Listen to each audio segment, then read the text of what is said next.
Today I want to talk about something we get asked quite a bit. So you guys ask us, why can I not be an administrator on my computer? Or why do you not trust me to be an administrator on my computer? I know what I'm doing. Why do my employees have to call and put in a ticket to install an update to some application? It is inefficient. We don't like it, and there has to be a better way. Well, the bottom line reason why we don't let people and don't want people to be administrators on their computers is it opens your business up to a significant risk. There was a study done that was over 90% of malware, 90% of attacks and exploits out of Windows would be mitigated by users not being administrators on your computers. And while this then increases the frustrations for a user, the frustrations are far higher if somebody introduces ransomware into your network. And so if we can keep them from clicking on things, there are ways to mitigate it. We do security awareness training to keep people from clicking on things.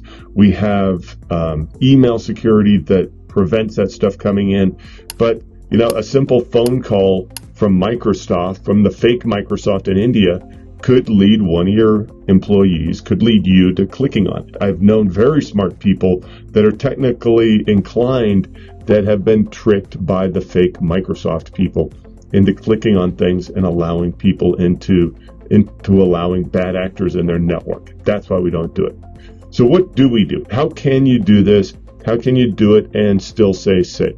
One way to do it that is a less preferred way of solving the problem, but it is acceptable. It is one way around it, is to create an admin user so that when somebody needs to install an update, they don't need to call the service desk. They don't need to be delayed too much. They log out of that user, they log into, in my case, it might be called Blake Admin, log into that user and install their updates, install their software, whatever they need to, and then log back out and then jump in as the other user.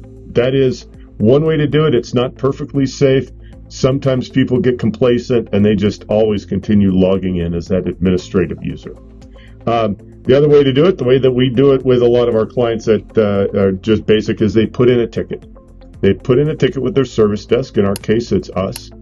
Our technicians then jump on the phone with them. They remote control and they log in as an administrator, and they do the update. It's a little bit more cumbersome because it does take having to connect two people together to make sure that the update happens, but it does get it done, and it is done securely and safely.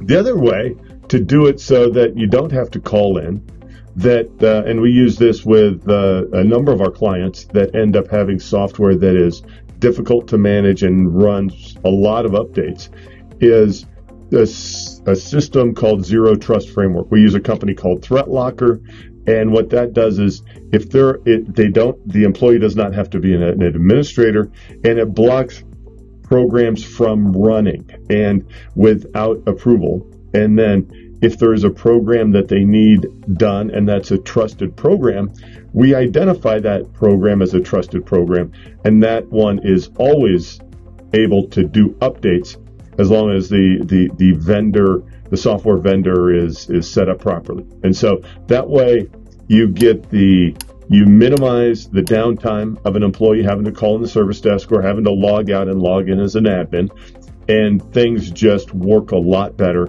while it maintains top-level security of your network.